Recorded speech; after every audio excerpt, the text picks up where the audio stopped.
quinto ano, tudo bem com vocês? Coisa boa! Espero que todos vocês estejam bem, viu? Porque tá morrendo de saudade.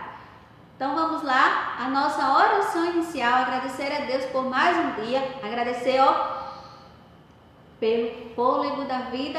Feche os seus olhos e vamos orar junto comigo. Senhor Deus, te louvamos, te agradecemos, porque podemos respirar, porque o Senhor nos dá mais uma oportunidade de viver. Obrigada, Senhor, pelo teu cuidado, obrigada pela tua proteção, obrigada pela minha família, pelos amigos, obrigada pelo teu sustento. Fica conosco, nos abençoa e nos guarda. Em nome de Jesus, amém. E agora nós vamos fazer a nossa leitura bíblica, que está lá em Salmos, capítulo 63 e o verso 3. Então, vamos lá. Salmo 63, verso 3 diz assim: porque a tua graça é melhor do que a vida, os meus lábios te louvarão. Olha que maravilha de palavra. A graça do Senhor é melhor do que a vida. Por isso devemos sempre louvar ao Senhor. Louvar a Deus que te dá vida, que te dá saúde, que te dá salvação.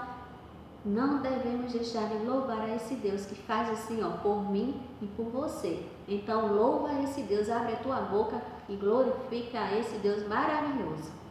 E vamos agora à nossa aula. Hoje teremos uma aula de história.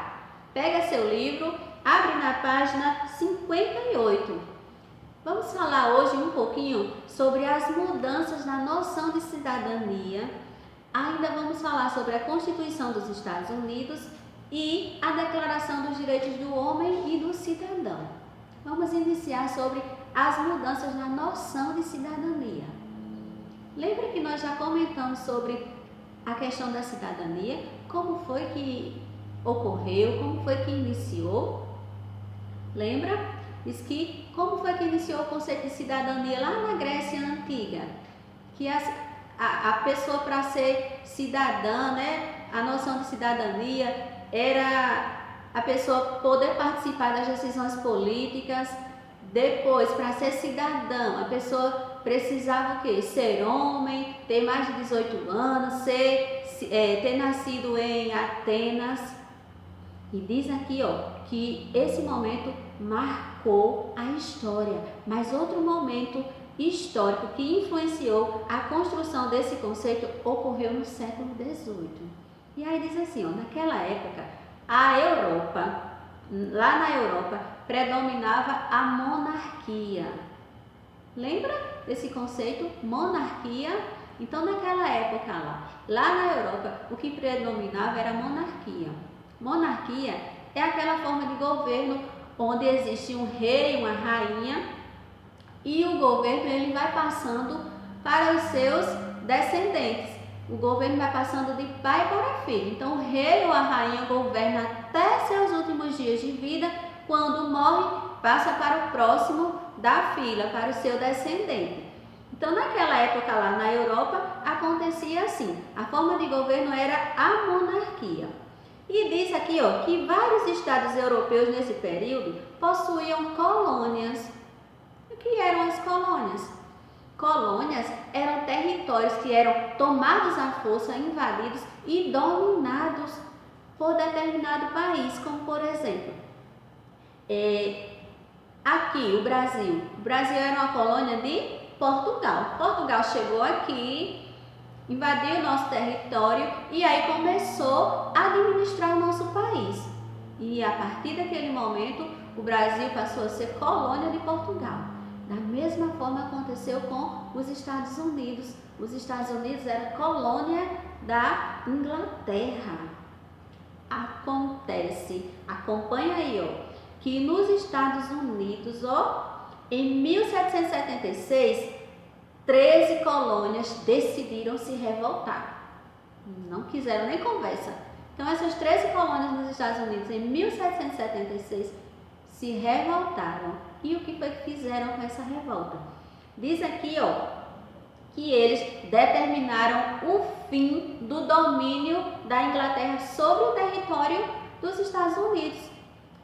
partir daquele momento, criaram uma forma de governo chamada república.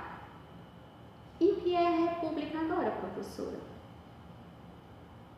Lembra? Primeiro a monarquia, que é uma forma de governo onde quem domina é um rei, uma rainha, e quando morre passa de pai para filho. A república é diferente. Na república, o governo é escolhido pelo povo e só passa determinado período governando. Depois daquele período tem uma nova eleição e é colocado outro governo, presidente, no poder. Então, as colônias lá dos Estados Unidos se revoltaram, acabaram com a monarquia, acabaram com o domínio inglês e instituíram essa nova forma de governo. Agora era a república. E a partir daí, aprovaram uma Constituição, a Constituição dos Estados Unidos, que foi feita em 1787. E o que é que garantia essa Constituição? Vamos lá? Diz que essa Constituição garantia vários direitos aos cidadãos, como também o direito à vida e o direito à liberdade. Porém, a escravidão foi mantida e as mulheres foram excluídas da participação política. Então, a Constituição, que é aquele livrinho que nós temos aqui também no Brasil, que garante direitos e deveres a todos os cidadãos, sem excluir ninguém, essa Constituição aqui, ela também garantia vários direitos, como o direito à vida, o direito à liberdade, porém, a escravidão ela foi mantida e as mulheres ficaram de fora dessa Constituição. E embora tenha representado mudanças no conceito de cidadania, a Constituição não garantia direitos iguais a todas as pessoas. Mesmo que ela tenha trazido mudanças, continuava uma parcela da população de fora ali daqueles direitos. Escravos continuaram sendo escravos e mulheres não tinham direito nenhum à participação nas decisões políticas. Acompanha comigo agora. Aí na França, em 1789, a população se rebelou contra o poder do rei e declarou o fim da monarquia do país. Agora na França. Agora foi a população que se rebelou contra o poder do rei e determinou o fim da monarquia. Continua dizendo assim, naquela época foi criada a Declaração dos Direitos do Homem e do Cidadão, um documento que serviu de base para as atuais noções dos direitos humanos. Então, lá na França, a população se revoltou, se rebelou contra o rei, acabou com aquele governo lá monárquico e agora foram criados os direitos do homem e do cidadão. E aí esse documento aí, ele serviu como base para as atuais noções de direitos humanos. Acompanha comigo a leitura aí, de um trecho dessa Declaração dos Direitos do Homem e do Cidadão. Diz assim: os representantes do povo francês, constituídos em Assembleia Nacional, considerando que a ignorância, o descuido ou o desprezo dos direitos humanos são as únicas causas da desgraça pública e da corrupção dos governos, resolveram expor numa declaração solene os direitos naturais, inalienáveis e sagrados do homem, a fim de que essa declaração possa lembrar-lhes sem cessar seus direitos e seus deveres, a fim de que as reclamações dos cidadãos redundem sempre na manutenção da Constituição e na felicidade de todos.